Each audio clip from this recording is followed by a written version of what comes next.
గంగమ్మ కృష్ణమ్మకు చెప్పమ్మ కష్టం కలిగించొద్దని,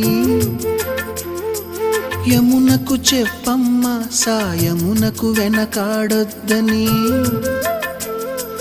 గోదారికి కావేరికి ఏటికి సెలయేటికి కురిసేటి జడివానకి దూకే జలపాతానికి నీతో బుట్టులందరికీ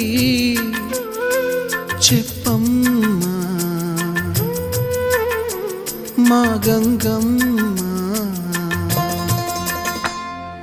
జీవనదివిగా ఒక మోక్షనిధివిగా పండ్లు పూలు పసుపుల పారాణి రాణిగా